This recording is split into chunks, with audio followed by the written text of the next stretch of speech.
Welcome back, Rock Metal Fan Nation. I am your host, Chris, and welcome to episode 5 of the album song ranking review series featuring CMF2 by the mighty Corey Taylor. I am so excited to dive into all 13 of these songs, so without further ado, let's get this started. So at the bottom of this album, we have We Are the Rest, and this is a fun song. It's very energetic, it's punk inspired. It kind of makes me think of a Kiss meets punk type vibe. It's very youthful. There are chanting vocals that kind of come off a little bit cheesy, but Corey Taylor can really pull anything off, so it's still passable by all means. It reminds me of a song that would play towards the end of a live show. Very up-tempo beat, but there's actually a lot of guitar solos that are peppered into it, which is not very typical in a punk-styled song. So the first solo comes in after the first chorus, and it is fun. It kind of spices things up. With a punk-inspired song, you kind of know what you're gonna get, but We Are the Rest does have enough twists and turns to still make it unpredictable and fun, and that's thanks to the shredding guitar solos. There's a cool little break at the end of the song that brings back that Corey Taylor F-off type attitude, which is very welcomed. Other than that, this is a very positive kind of jump to the beat type song. The chorus of We Are the Rest kind of reminds me of the song We Got the Clap from the Get Him to the Greek soundtrack. It might just be me, but it has a very similar beat. Nothing wrong with that. 2 fun songs to party to. On almost every album that I have ranked the songs on, I have put an intro or an interlude at the bottom if the album has had one. This is the first time that an intro song that is purely meant to be an intro, not a full song, has made it past the last spot, and actually at number 12, we have The Box. The Box is a slow, anticipation-building song that sets the mood and gets you ready to listen to the album. It's not meant to be a standalone song. There's no way it would have been anywhere else. And I feel like Corey has been into starting albums off with some kind of intro. Reminds me of Adderall on Slipknot's latest album. So interesting that he's really doubling down on this. And the song is kind of creepy. I don't know if it's a ukulele or some other type of guitar. It's folksy. There's this excellent line too. All the friends are smiling. Come enjoy the show. Welcoming the listener in to dive into CMF2. And it's a fun song. I still like it more than We Are the Rest. If your shuffle was on and The Box came on, I still bet you wouldn't skip it. It's that cool of an intro. From here on out, the ranking starts to get very tricky, and it's funny because we're only at rank 11 of the 13 songs, but here I have Starmate, and Starmate starts with a very spacey kind of electronic vibe. No surprise given the title. I didn't expect it to be such a quiet intro. But that only lasts for a few seconds until you hear Corey literally say, "Ah, fuck." And then it blasts right off into this 80s inspired riff. You're going to hear 80s themes a lot in CMF2, and I don't necessarily think that's a bad thing. I think it adds to a lot of the fun elements of the album. There's classic chanting pre-chorus vocals that actually work really well. They're not cheesy, but they're the typical like, whoa, ones that you might hear. But contextually, fit the song, doesn't distract. If anything, it enhances it. The choruses are really catchy, and they're actually complemented by a lot of backing vocals. So you don't really hear too many backing vocals on a Corey Taylor track, unless it's, he himself layering his vocals in.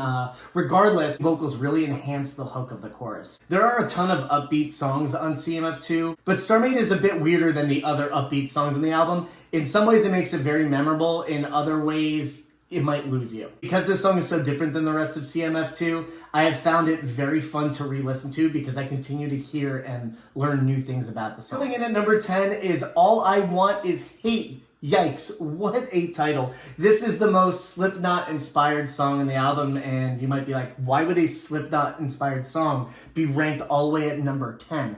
But I will explain why. The song starts with this silent intro, adding to that classic Corey Taylor creepiness, and you feel like you know that shit is going to go down.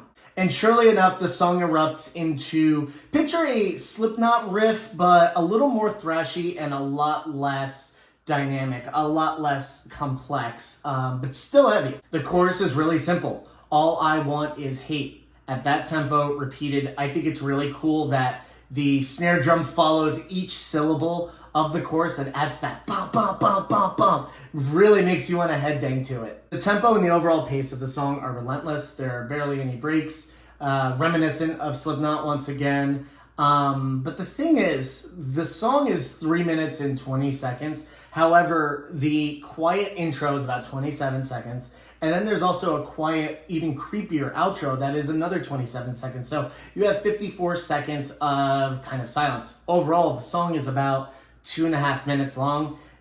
Some might call it half-baked, sure. I think it's just a quick 2.5 minute adrenaline rush, and there's nothing wrong with that. Sure, I would have liked to have heard the song last longer, but for what it is a fun, thrashy, heavy song that will no doubt translate very well live, especially among Slipknot fans. I've got Punchline ranked 9th on this album, and it's actually one of my favorite songs because it reminds me a lot of Stone Sour's album House of Golden Bones Part 2, specifically the song The Uncanny Valley. And if you listen to Corey Taylor's vocal delivery and Punchline, you'll know exactly what I mean. It's that similar kind of snickery, confident tone that Corey doesn't use all the time specifically in this way. Look up the song and you'll know exactly what I mean. But also, it starts with some nice open power chords, and there's a focus on a bass groove. So this bass riff comes in and it's something really refreshing. Typically, you don't hear bass leading the way in a Corey Taylor solo song, so this is really refreshing. It adds a nice little attitude to it, and it's the highlight of the song. The choruses are really tight too, but really the verse and post-choruses keep this song moving along. Speaking of the chorus, who doesn't like a Corey Taylor chorus that starts with "oh"? I love when he does it. I'm not being sarcastic. Any "oh" that starts a chorus is usually epic, so it's nice to hear that Punchline has that too. We get a scary Corey Taylor laugh after the second chorus, which always makes me happy to hear him snickering and laughing in kind of an evil way in the background of a song, so I love that part. Now, CMF2 is full of guitar solos, which I love. Some of them, don't really stand out, but Punchline has a very, very unique guitar solo. It takes you places. It is very unconventional, and I think that works great. It's nice to hear a solo that stands apart from the rest, and I think Punchline has that. By the time we get to the bridge, the bass kind of takes over, all the other instruments fade out, and then we're hit with kind of an old school breakdown that features Corey Taylor growling "Don't Let Go" on repeat, and it was a nice surprise. Like most songs on CMF2, Punchline is unpredictable and overall very fun. Dead Flies, the album closer, is ranked at number 8 on my list, and it's a fun ride. It's one of the more progressive ones on the album, and it starts with an epic intro. Again, think 80s. You've got big power chords mixed with clean guitar riffs, and it instantly feels very vibey and contemplative. We've gotten to the end of CMF2. No surprise that Corey wants to reflect a little bit and bring everything to a close. He's very big on the order of albums, so not a surprise there. Dead Flies is filled with great builds. So you have quiet moments that lead up to crescendos and you're brought back down. And it's done in a very, very natural, flowing way, but it also feels very dramatic. In many ways, this isn't a progressive rock song for the sake of being progressive. It feels very organic, but also very well thought out. It's calculated, it's meticulous, and I think that's a credit to not just Corey Taylor, but the rest of the crew. They really took the time to craft these songs. Once the back half of the song starts, we get more vintage Corey Taylor growling, which sounds great. It's a little more reserved, so it's not like a full Slipknot growl, but he's got that rasp, that nastiness, that poison to his delivery. He sings, "Nothing can change me," right? Big statement. It sounds like for better or worse, nothing can change him. So in some ways, it's very empowering, right? He is his true self. Then in other ways, maybe it's not so great. Maybe he does want to change, but he feels that nothing or no one can. 5 minutes in, once we're at the end of the song, I feel like is when the chorus finally packs the biggest punch. Yeah, there are a couple choruses beforehand, but the final chorus is set up in such a brilliant way that it's the true climax of Dead Flies, and that's when it hit me. It took me the whole song for Dead Flies' impact to really hit me. And that's the beauty of a song like this, right? It's not meant to immediately grab you. It is a full ride, and by the end, I think the listener is rewarded with one of the glorious moments of the whole album. Now, the lyric, "Dead flies are the only things left around you," I don't know what that means. It's a horrible image, but beautifully written. So very curious to see what you listeners think it means. Next in the ranking, we have Toxic, and it starts with fuzzy guitars. We love a nice fuzzy guitar tone. It's instant classic rock vibes. It's instant party vibes.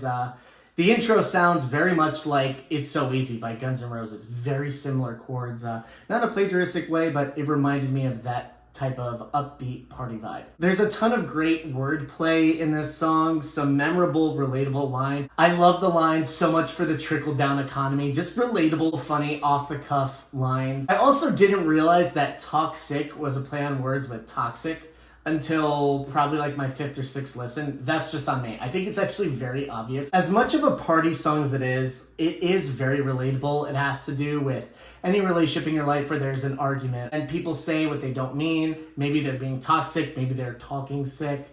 There's a great line, "I don't know what I'm talking about when you make me talk shit."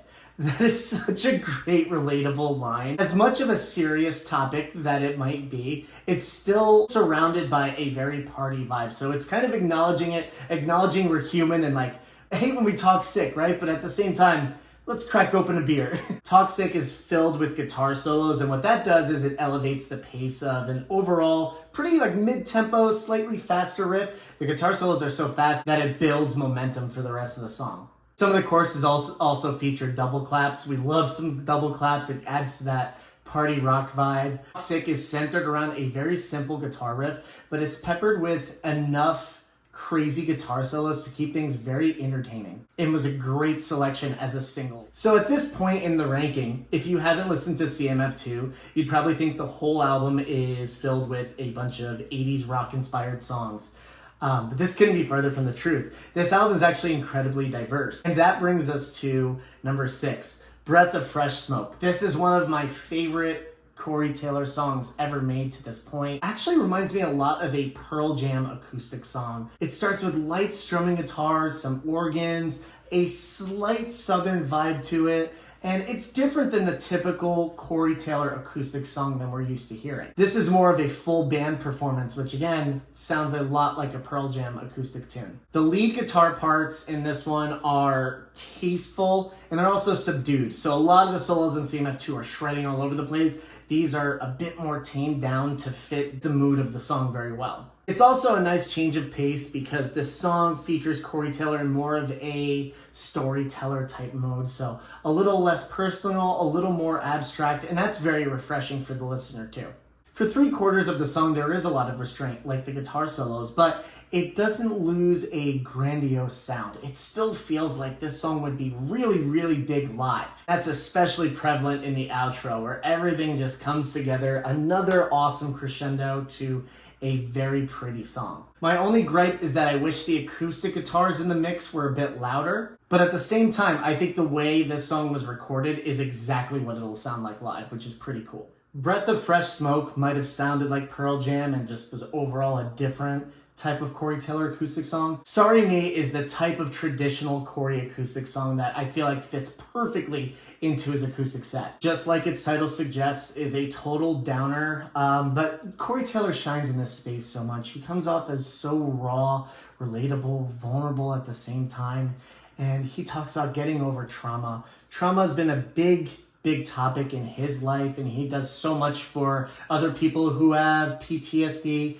and this is him tackling it head on. One of the most relatable lines I've heard him sing was, "I might get over it, but then again, here I sit." And yeah, it's very simple, but how many times are like, hey, when is this person gonna get over it? He's admitting, I might get over it, but then again, I'm back in this spot. It goes to show that there's a lot of times that you don't fully get over things, right? And when you're down and you feel sorry for yourself, that's okay. It's okay to take that time. And he conveys that in a very earnest way. After each verse, there are these very haunting like ohs that Corey sings that are, gives you chills. There's also this high-pitched guitar reverb that kind of comes in and out from when Corey's singing to once he stops, the reverb gets louder. And again, another like chilling moment. It's so well executed, so well thought out, and it adds to the experience first. Not to say that a song with just Corey and an acoustic, you can't go wrong, but that added element just makes this one really unique.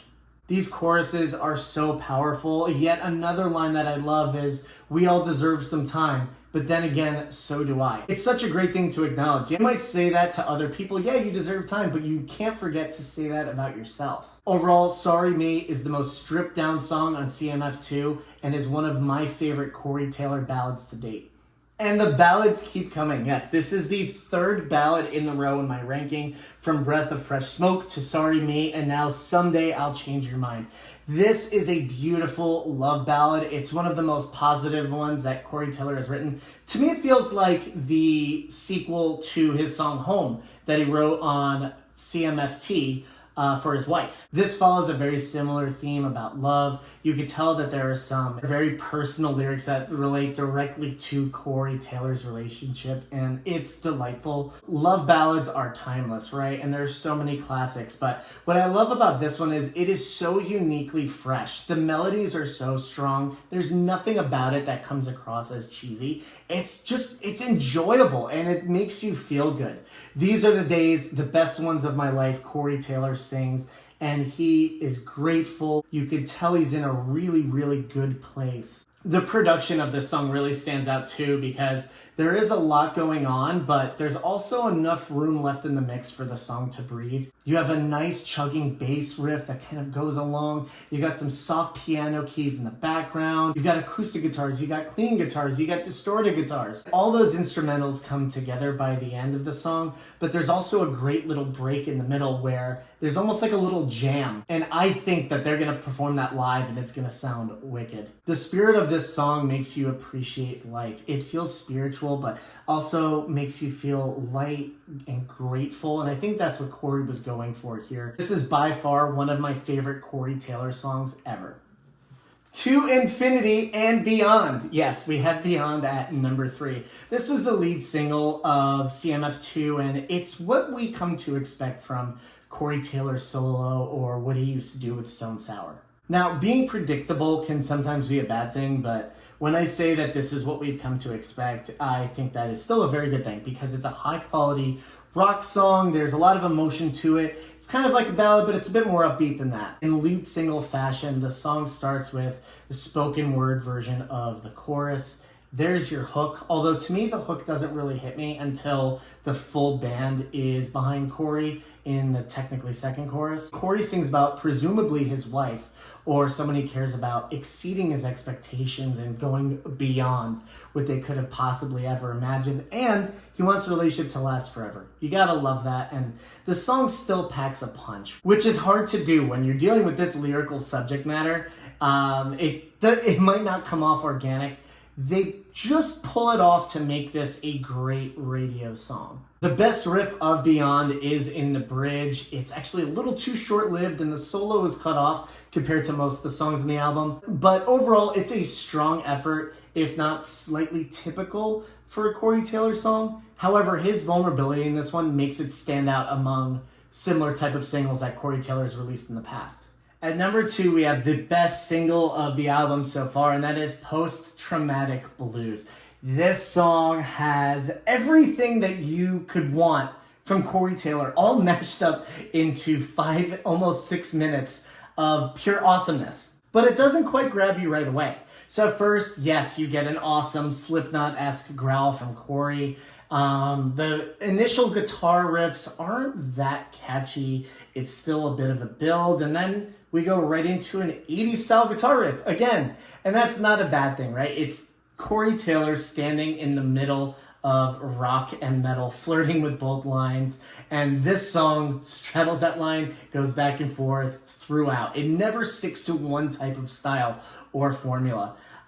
Corey Taylor's vocals in the verses are raw. He's growling. And as much as it sounds like Slipknot, it's less speed and still growling in the most heavy way. I like to think of this song as Slipknot meets Stone Sour's Hydrogrid.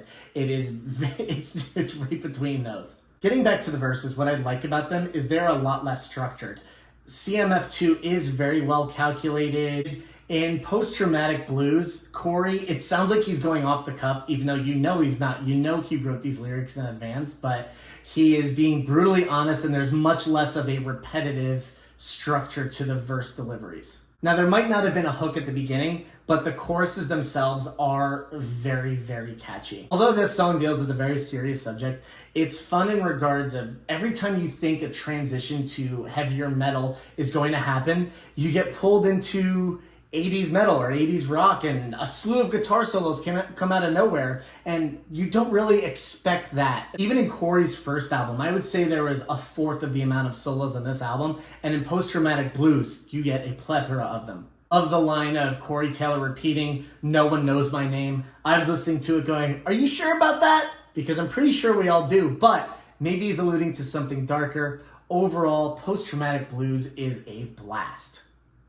For the first time in this series, I have a ballad as the #1 song on an album song ranking review. That song is Midnight. What's interesting about this one is it was actually written by Corey Taylor for Stone Sour's first album. That was around 2000, 2001, 2002, and he dug up the demo and brought this song back to life.